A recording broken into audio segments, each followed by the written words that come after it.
Good evening. Thank you for joining us on Nationwide. I'm Ruth Aguela.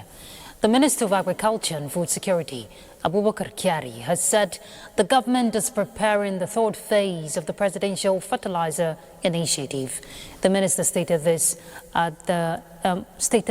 the initiative has been designed to ensure stability, availability and affordability of farming inputs in the country.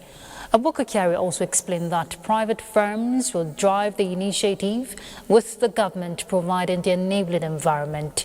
Meanwhile, the Organic Fertilizer Producers and Suppliers Association of Nigeria has urged the federal government to formally integrate organic fertilizer production and distribution into the presidential fertilizer initiative, describing it as essential for long-term soil health, climate resilience and sustainable food security. The national president of the association praised the PFI for reviewing dormant blending plants, stabilizing fertilizer prices, creating jobs and reducing Nigeria's reliance on imported finished fertilizers. Raw materials exclusively under the purview of the federal government, this measure remains indispensable for preventing market abuse, curbing the influx of substandard adulterated materials, stabilizing market prices, ensuring consistent availability of inputs.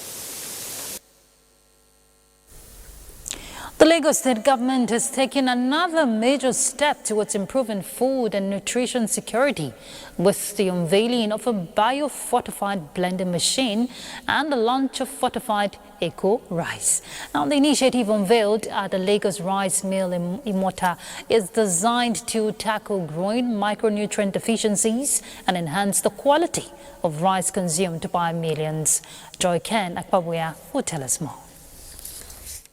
Government officials, partners and stakeholders gathered at the expansive Lagos Rice Mill in Imota, Ikorodu, one of Africa's largest, to witness what the state describes as another leap in food innovation. The spotlight was on the newly commissioned biofortified blending plant and the launch of biofortified eco rice, both designed to boost the nutritional value of one of the nation's most consumed staples. Rice with essential micronutrients, including iron, zinc, folic acid, and vitamins B1, B3, B6, and B12, a major step in tackling malnutrition head-on. These are essential minerals that helps in growth, helps in IQ development, helps in immunity, and it's important for children, young adults to have it. This is a plan that we are currently discussing together with the federal government and together with different states. What we want to achieve is to make sure that we have fortified rice on the plates of those who are the most in need. So our goal in the whole consortium is to make sure that we provide them with the right tools and the capacity, the knowledge, the training to take these products that has now just been launched with essential vitamins and minerals to the average Nigerian. With fortified eco rice now available for consumers, Lagos strengthens its drive toward healthier nutrition and improved food security. In Lagos, Joy Ken Abapuya, NTA News. The federal government has inaugurated an inter-ministerial steering committee for the Nigeria Power for Health initiative, setting in motion a coordinated agenda to tackle the persistent power challenges affecting the nation's healthcare system. The initiative aims to achieve sustainable electrification of health facilities across the country. The Nigeria Power for Health initiative is a government-led, private sector-driven collaborative program established to streamline and coordinate all electrification projects and interventions within the health sector. The newly inaugurated committee is chaired by the Minister of State for Health and Social Welfare, Dr. Isiaq Adekunle Salako, with the Minister of Power, Adebayo Adelabo, serving as co-chair. We want to see the effect of that in the quality of care that is available in our hospitals. The Nigeria Power for Health initiative is a critical one that we actually want to leverage on provision of reliable, sustainable, and functional electricity to all our health institutions at all levels. Now, if the target of eliminating HIV and AIDS by the year 2030 must be met, Nigeria must resist the temptation of being carried away by its recent progress against the epidemic, but stay the course by sustaining advocacy, promoting domestic resource mobilization, and taking a firm stand against stigmatization.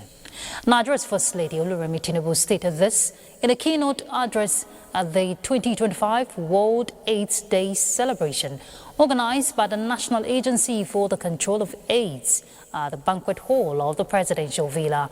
State House correspondent Adeni Taiwo reports.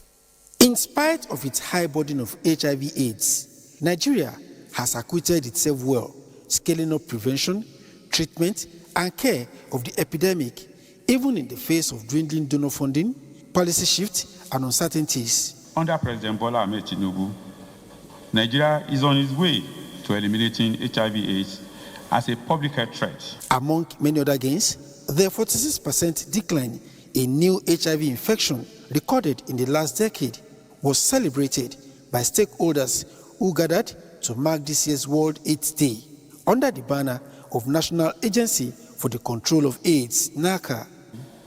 I dare say, for a woman who has been in the trenches, building coalition and mobilizing resources to fight new cases of HIV infections with the Free to Shine Triple Elimination campaign, Nigeria's First Lady Oluremi Tinubu is happy about the emerging figures, but wants more to be done to consolidate. We are moving steadily towards the global target of eliminating mother-to-child transmission of HIV, syphilis, and hepatitis by 2030 through efficient use of resources and integrated healthcare services for women and children. As global funding patterns shift, we must ensure sustainability to prevent disruption of critical services. The federal government, as you have heard, has proactively approved the disbursement of $200 million to support HIV, tuberculosis, and malaria program. As we move forward, I call on all Nigerians to support the renewed hope agenda of His Excellency President Bola Ahmed Tinubu, GCFR, in the commitment to achieving an HIV-free Nigeria by 2030. Every Nigerian deserves to live free from judgment and exclusion. Therefore, there must be compassion for victims in order to end the epidemic and build community resilience. To our parents, guardians, and teachers, HIV/AIDS is no longer a disease of shame, but should be brought to the table for discussion on prevention and where to get necessary help and assistance. To our young people, I encourage you to take responsibility for your health, get tested, and know your status. To our communities, let us foster a culture of love, acceptance, and support for people living with HIV. Her commitment to the campaign against HIV/AIDS was recognized with an award at the ceremony.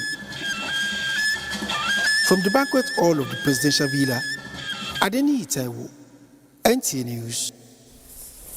And earlier we had in the studio Dr. Daniel Undukwe from the National Agency for the Control of AIDS, urging Nigerians to get tested towards knowing their HIV status, as the infection is not a death sentence. Let's see that excerpt. We begin to pass our messages, telling people to get tested, and then for those who are tested to make sure they get treatment, which is free. And that's another very important one. Treatment has remained free in the Federal Republic of Nigeria. You go to our facilities, whether they are tertiary, secondary, or even some primary healthcare facilities, you get your medication for free, for treatment, also to prevent mother-to-child transmission. I think this combination of factors and many more has actually helped to make us advance, even though we've not gotten to the end of the response. We turn to other issues. Young innovators from 7 northwestern states have converged on Kanu to showcase ideas, pitch solutions, and compete for top honors, marking a major step in building Nigeria's digital future. Aminu Umar reports that this forms part of the federal government's efforts to equip Nigerian youth with digital skills and create 3 million tech-driven jobs. The 3MTT initiative and innovation of the Federal Ministry of Communication and Digital Economy, implemented through the National Information Technology Development Agency, NITDA, aims to create 3 million digital jobs by the end of the year. In Kano, the Hackathon 3.0 brought together young tech innovators from across 7 northwestern states, providing a platform for participants to showcase their creativity and explore career opportunities in the technology space. One of the participants, Simbiat Bashir from Kebbi State, emerged as the overall winner with her project Career Forge. The support we've received, we are definitely going to put it to the best use, and we are going to officially launch our platform to Nigerians out there. To continue on this process, to build the product, to make it live and impact lives with it. From now, I have a lot of confidence that I can improve my system, update my system so that I can add different features in a smart box system. Through the program, I've been able to get people, fellows jobs, internship opportunities through the NGFP, devices for them to also, continue their learning. So we have the highest number of the fellows, and we are very proud of that. We have so many people that are doing extremely well. The event also featured mentorship sessions and inspiring testimonies from successful innovators who shared insights on consistency, creativity, and scaling innovative ideas for long-term impact. In Kano, Aminu Umar, NTA News. Well, good to see Nigerian youths are taking advantage of this tech innovation, talking about the 3MTT. So we join Aminu Umar, who is standing by to share with us what he knows from his end on creating 3 million tech-driven jobs. Aminu. Yes, actually, by the name 3MTT, as you must have heard, is 3 million technical, yes.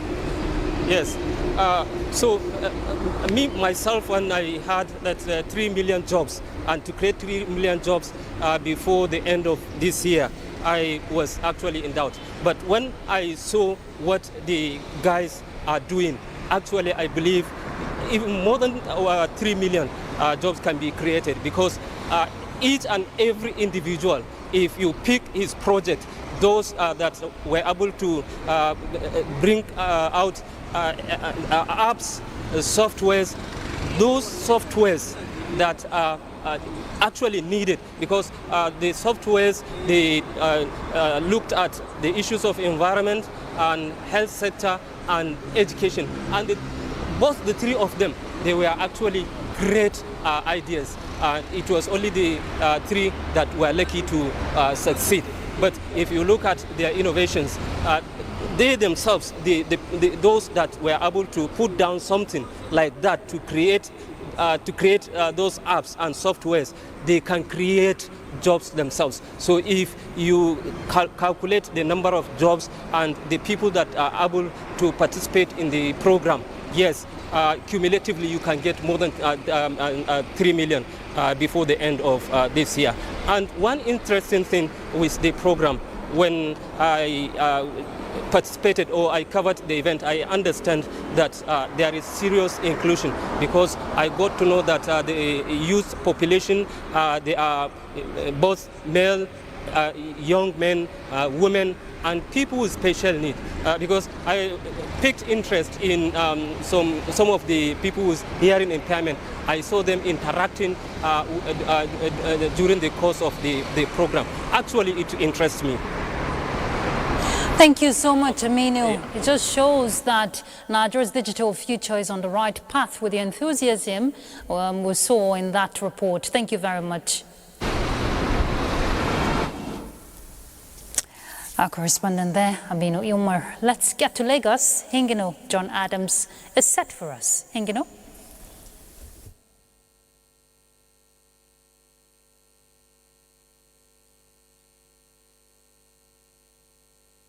Thank you, Ruth, and welcome to Lagos. The Nigerian Army has once again demonstrated its commitment to the protection and general well-being of the society.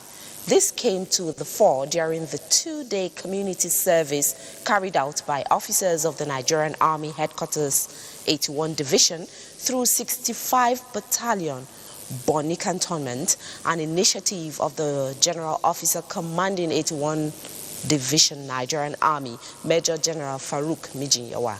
Lynn Leneke completes the story. Offering free healthcare services, health education and support to residents of Lagos State is the military's way of consolidating on already existing civil-military relations. The free medical care, an initiative of the General Officer Commanding 81 Division, Major General Farouk Mijinyawa, is aimed at strengthening the synergy between the community and the army for collective action in addressing contemporary health challenges within a joint environment, while engaging in the general cleaning of the area. Not everybody knows what is going on in their body, but now that we are here, we know what is going on. We know when they are doing the checkup, everything will be all right. Not even the medical outreach, they also like doing sanitation and all that all over the stadium. I think is very impressive. Similarly, the train moved to Surulere local government area where residents took advantage of the free medical care, describing the exercise as a game changer. Nigerian Army came up with this outrageous benevolence to take care of, like, it's just like giving back to the masses. I'm really grateful. When they do things like this, it gives us the leverage to associate with them and know that they are very free people as well. According to the General Officer Commanding 81 Division, Major General Farouk Mijinyawa, the outreach will further strengthen the relationship between the Army and the host community, emphasizing that the outreach was part of the Army's corporate social responsibility. In Lagos, Lynn Leneke, NTA News. The categorization of Nigeria as a country of particular concern is a statement some Nigerians feel should not stir up panic, rather reaffirm a collective responsibility between the leaders and the led to devise more tactical approach towards improving the security situation of the country. Amaka O reports. It's often referred to as the giant of Africa, owing to what experts term her population, economic might, numerous human and material endowments. Like other countries of the world, the most populous black nation on earth is grappling with her unique challenges, and the government, on its part, keeps mapping out workouts towards tackling these shortfalls while ensuring that solutions are entrenched appropriately. If we have been saying something positive about our country, it will not come to this extent. If yes, we have problems, we need help in terms of maybe expanding the scope of sensitization and of our people about the importance of nationalism, about being supportive of your country. Nigerians ought to be told that we are heirs to a proud era of patriotism, of nationalism, of people rejecting what is foreign, not because they don't want to do better, but because they feel that we can do it ourselves and we can excel. It is the views of some Nigerians that it is time for the leadership to deepen and strengthen the good governance agenda, while citizens on their part should unite, remain supportive and optimistic, and not fan the embers of division. Tribalism and religious bigotry, we have to address it. The poverty alleviation fund must be created instantly. And those who are graduates and this can still go and borrow money there. It is the hope of many that the nation continues to surmount her current challenges for the growth and development of the country. In Lagos, Amaka O, NTA News. We are done with our contribution from Lagos. Nationwide will continue after the break with Kemi Akinwande in Ibadan.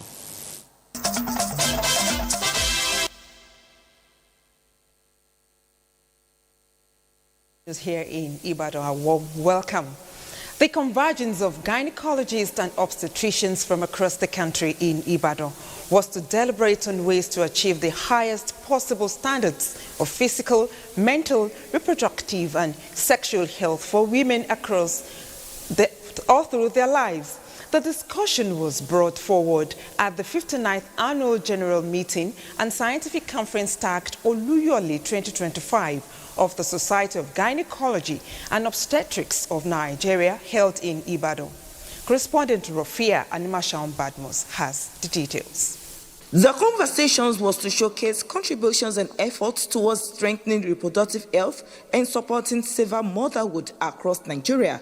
Deliberating on the theme for the conference, reproductive health benefits, a panacea for achieving the SDGs. Speakers said the theme is to share ideas, interact, push the agenda, and beckon on government that, with 2030 around the corner, there is need to recalibrate and explore partnerships to attain the goals and improve indices. Our economy has to be diversified, that's the truth about it. Even if it's challenging for the government expenditure on health, on education, on social protection, has to improve. Obstetricians and gynecologists who are members of SOGON to key into an important government agenda to improve maternal and neonatal outcome in Nigeria. Maternal mortality and the possibility of collaborations, gynecological cancer, minimally invasive surgeries, and family planning. The Society of Gynecology and Obstetrics of Nigeria believe will keep members in trend with the rest of the world. The SDG, there's aspect to health, but we want to create healthy population, healthy women, healthy children, and from there the economy will improve. In the midst of all of these challenges, we must keep up with the rest of the world.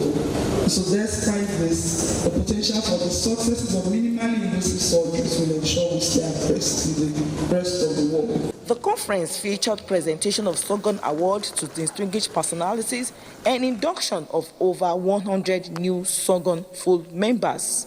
In Ibadan, Rofia Animashaun Badmos, NTA News. The Nigerian Television Authority is committed to quality broadcasting services across all platforms. Hence, the call on the staff of NTA Abuja to up their game to ensure the station maintains its pride of place in broadcasting within the zone and beyond. The Zonal Director, NTA Ibadan Network Center, Taiwo Iteragba, was speaking during his visit to NTA Abuja as part of his familiarization visit to stations under the Ibadan Network Center. Yemi Dalimo completes the report. The Zonal Director, NTA Ibadan Network Center, Taiwo Omotayo Iterogba, accompanied by the Deputy Director of Program, Joshua Rimande, was in Abeokuta to inspect the facilities of the station, listening to challenges facing the station, and encourage the staff to continue the good work that the station is noted for. The Zonal Director inspected the key transmission areas, including the studio, master control room, and other areas to have the first-hand information about the equipment. After the inspection, it was the time to meet and interact with members of staff, where he charged them on upholding the highest standard of professionalism, discipline, and always give their best in whatever situation they find themselves. And my pledge is that we will navigate all challenges we see.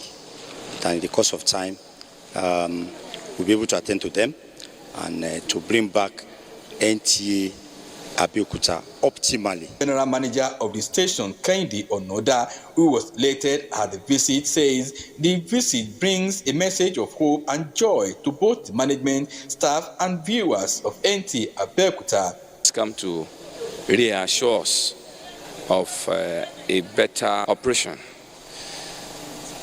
in terms of facilities, in terms of personnel. Zonal Director encouraged the Abeokuta station on massive stakeholders engagement, including meeting with key traditional rulers, organizations, and individuals, assuring good welfare package for the staff while training and retraining of broadcasters to meet modern-day broadcasting needs will be vigorously pursued. In Abeokuta, Yemi Dalimo, NTA News. We're done from here. Ruth is back to you. Many thanks, Kemi.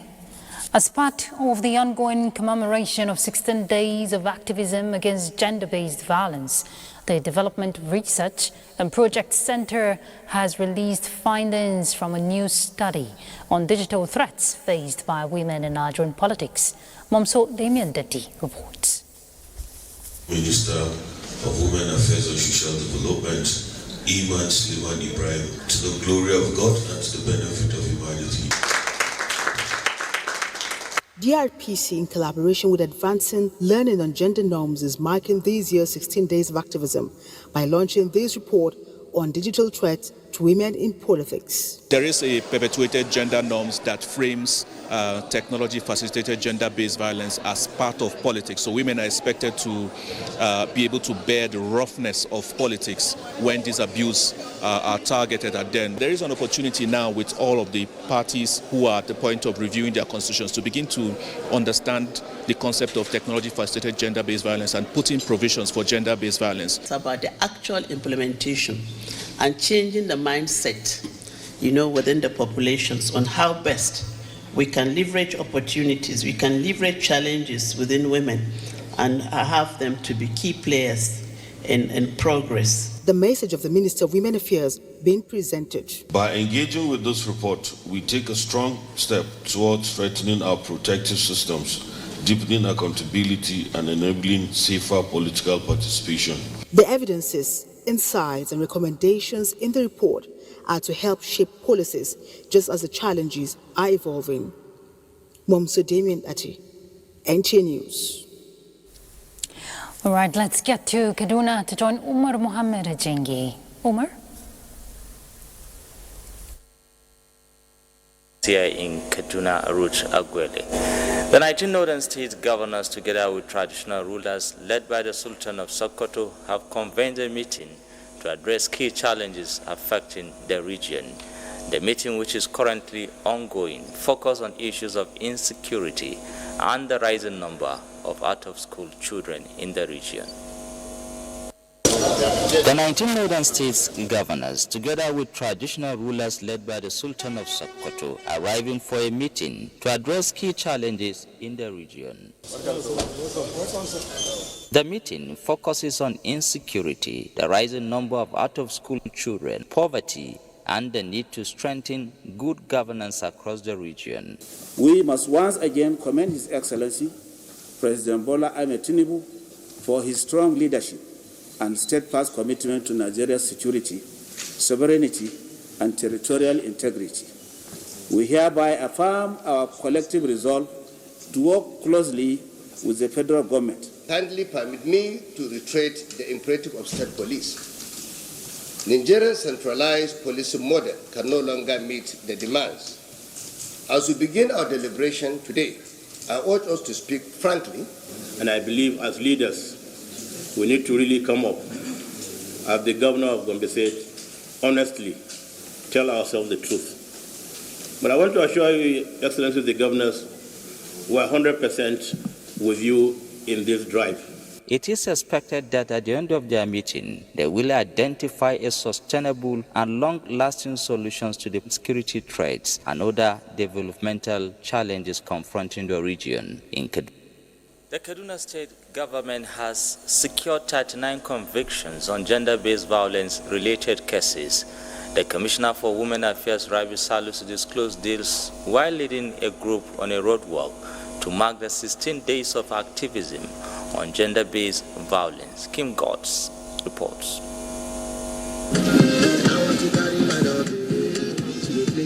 Violence against women and girls limits access to education, employment, and participation in public life, holding back human potentials and economic growth. Globally, 1 in 3 women experience physical or sexual violence in a lifetime. In an advocacy and awareness work, the Ministry for Women Affairs, in partnership with civil society groups, highlighted that the safety of women and girls cannot be compromised, emphasizing that every emergency response is a chance to prevent violence before it happens. I urge every one of us here to stand and embrace one another, to be ambassadors of peace and ambassadors of gender-based violence prevention in the state. Other speakers reminded all that safety is a fundamental right and not a privilege, hence digital and technology-facilitated abuse that is currently the trend should be addressed. Gender-based violence is something that we live with daily. It is our reality, and the earlier we are able to do something about it, the better. It's important that we create more awareness on the forms and types of gender-based violence that happens on social medias.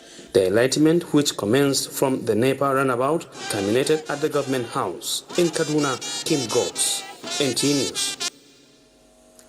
And as our contributions from this end nationwide continues in our Just Network Center after this commercial break.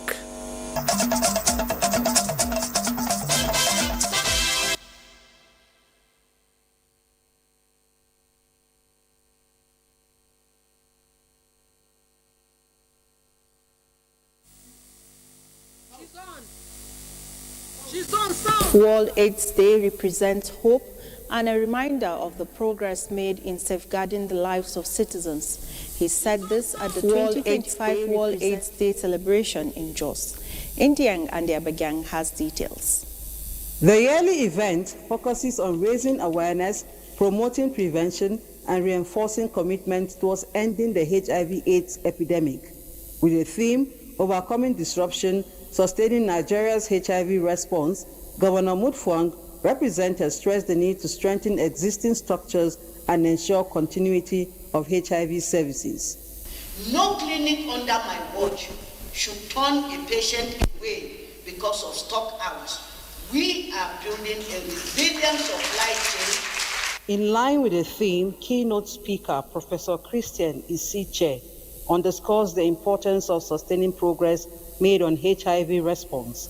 He says, despite disruptions, the fight against HIV/AIDS should remain a priority. True resilience is both moral and technical.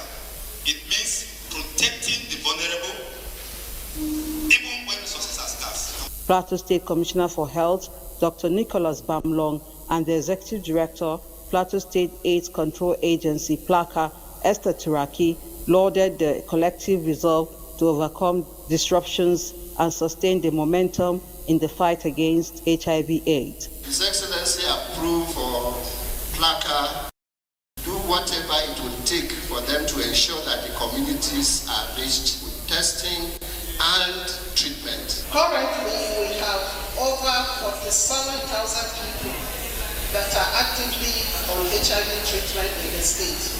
In Jos, Indenyan and the Abuja, NTA News. The Igala community leader in Plateau State, His Royal Highness Sadiq Mohammed, has tabbed Ramatu Abdusalam Agabi, a staff of the NTA Television College Jos, as Yebuli, meaning mother of all Igala women in Jos. Again, Indiang and Abuja reports that the honor is in recognition of her contributions to the development of Igala nation. This is the New Year Gule of Jos, adorned following observance of all traditional rites. His Royal Highness Sadiq Mohammed reminded her that leadership requires patience and emotional strength. After her turbaning as the New Year Gule of Jos, Chief Ramatu Abdusalam Agabi was formally presented to the Igala community and the public. Chief Ramatu Abdusalam Agabi was born and brought up in Jos many years ago. Is a committed member of various women associations, religious and community groups. Her contributions to the unity and development of Igala community in Jos earned her respect and honor, which qualifies her to be given the title of the first Yebule of Igala women in Plateau State. I pray Almighty Allah will give her courage to hold the women. Her joy and appreciation were beyond her family and the immediate community, but to the entire Igala, His Royal Majesty Matthew Okpalua Oguche Ankpa. I also give thanks to Atai Igala. Gabaidu, Gabaidu, Gabaidu. May Almighty Allah increase your health. May He prolong your life. She had always been a person that is helping the new to you in the society. Her community to identify with her, and for her we set it her to this tours of contribution, immense contribution for them. Highlight of the event was the launch of a magazine in her honor in Jos, Indenyan, and the Abuja NTA News. That's our contribution from Jos. It's back to Ruth in Abuja for the continuation of Nationwide. Thank you, Bilkisu. Ministers from ECOWAS member states have agreed on a joint plan to repatriate products of African cultural heritage to their countries of origin. This endorsement comes ahead of the 2025 West African Arts and Culture Festival, ECOFest, in Dakar, Senegal, which aims to celebrate West African cultural heritage and explore culture's role in addressing regional challenges. Kelvin Ehunwahi reports. The Ministerial Forum held on the eve of the official launch of the 2025 West African Arts and Cultural Festival, ECOFest. The session followed technical deliberations by cultural experts from member states who presented recommendations on heritage restitution processes across the region. The ministers reviewed and endorsed proposals covering thematic areas, including the implementation of the ECOWAS Action Plan 2027 to 2031 for the return of cultural property, the progress made by member states, and the persistent challenges hampering restitution efforts. The discussions also examined the state of national cultural policies and the effectiveness of institutions responsible for heritage management and the development of creative industries. This is just what the power of culture and creativity can do. So my committee, ECOWAS Committee on Reparation, has been talking about how the gap between what we do as a committee, what academia is doing, and what the other stakeholders are doing, which it doesn't really draw in the youth. So we've been nursing this idea for so many years now, and finally it has been birthed. It came the curtain raiser on ECOFest 2025, an initiative of ECOWAS and OMOAG. ECOFest is poised to become a landmark event on Africa's cultural calendar, fostering a robust foundation for regional integration and creative growth. By celebrating West Africa's rich cultural diversity, ECOFest aims to promote social cohesion, peace and unity, making it a priority event for artists, policymakers and cultural enthusiasts across the sub-region. In Dakar, Senegal, Kelvin Ehunwahi, NTA News. Minister of Art, Culture, Tourism and the Creative Economy, Hannatu Musawa, has renewed her call for strategic partnerships and sustainable investment in Nigeria's tourism assets. Correspondent Gofansha Jongwai reports that the minister also announced the imminent launch of the D30 data dashboard to aggregate reliable data from agencies, state tourism boards and private partners to guide policy.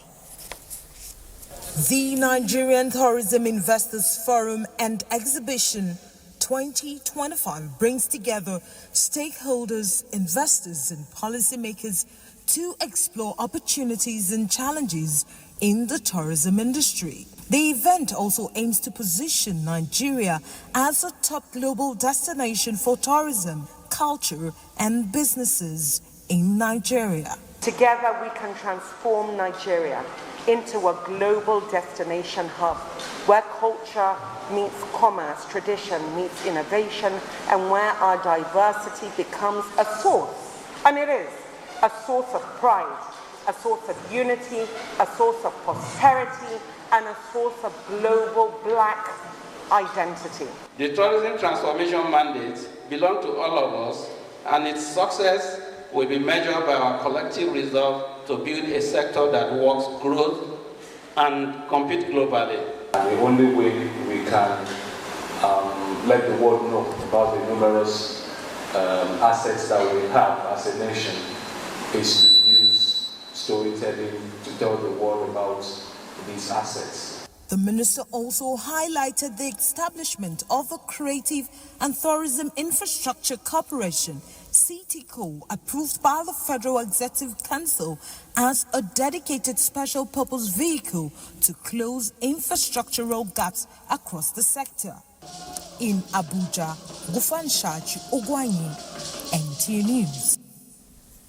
The federal government says it is modernizing and expanding the national grid with a number of ongoing projects nationwide to boost supply and ensure reliability of the grid. Executive Director, Transmission Service Provider of the Transmission Company of Nigeria, Oluwabenga Ajiboye, reveals that the nation's wheeling capacity has increased to more than 8,000 megawatts. Joshua Ojito reports. From what can be described as a weak grid to a stable and modernized grid, the electricity grid in Nigeria is expanding. The feat achieved is in view of ongoing projects nationwide, with more than 30, including substations and transmission lines, completed, adding more than 2,000 megawatts of wheeling capacity to the national grid. The Transmission Company of Nigeria, TCN, in a statement attributes the development to strategic investments and donor-supported projects, such as the World Bank-funded Nigeria Electricity Transmission Project, NETAP. On the SCADA system, TCN says it has commenced the deployment of the system to enhance real-time monitoring and control of the grid to improve reliability and reduce downtime. Also, a total of 3,100 MVA has been added to the national grid through energizing of 24 power transformers, while the Abuja ring projects are at different levels of completion. Nigeria federal government says has strengthened cross-border transmission links with neighboring countries, thereby reinforcing its role as a regional energy hub under the West African Power Pool. Joshua Ojito, NTA News. The National Counter-Terrorism Center Office of the National Security Advisor is reviewing the draft National Policy Framework and Strategy for Disarmament, Demobilization and Integration 2025 to address contemporary security challenges. The event assembled experts and partners to ensure inclusivity and align with national and international best practices. This national framework represents a significant milestone in our commitment to supporting individuals who have renounced violence and are seeking to reintegrate into their communities. We recognize the complexity and challenges we face. However, we are confident that with collective efforts, we can make a significant impact in preventing and countering violent extremism. DDR is not merely about disarming people or dismantling armed groups. It's about offering hope of dignity through economic empowerment, and hope of justice through accountability and reconciliation for affected persons, particularly victims. This consultation closely aligns with the broader objectives of the African Union, especially within the African Peace and Security Architecture and the African Union Master Road Plan of practical steps to silencing the gun in Africa. The Centre notes that the validation exercise is not the final step, but the beginning of a renewed commitment towards sustainable peace and a new phase in ongoing efforts to strengthen initiatives across the country. Court Marshal Federal Road Safety Corps Shehu Mohammed has ordered all construction companies operating on Nigerian roads to ensure adequate placement of road signs at their construction sites. The Court Marshal has well ordered the companies to install, maintain and continuously update proper road synergies at every construction area without exception. This, he said, is to ensure the safety of the motoring public around construction sites. The FRSC also directed commanding officers across formations to immediately commence strict and effective enforcement of the directive.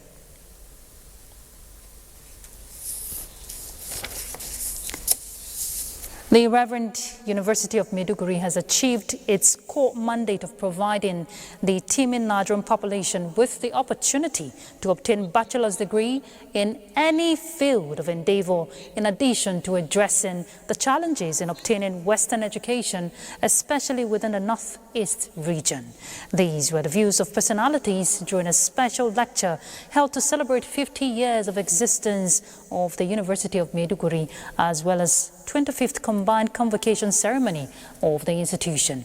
Tina Toro reports.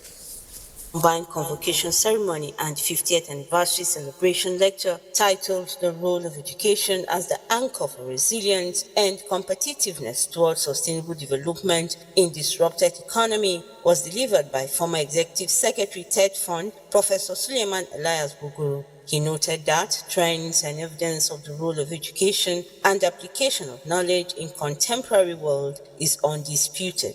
It is knowledge acquired through education over centuries of civilization and now largely reflective on the level of industrialization that define global trends, including progress, backwardness, and utter chaos.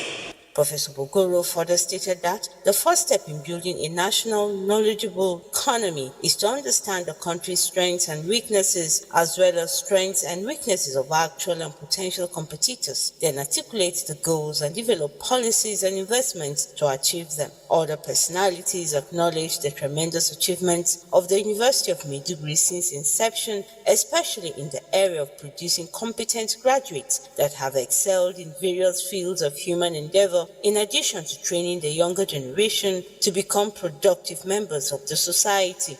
In Maiduguri, Tina Toro, NTA News.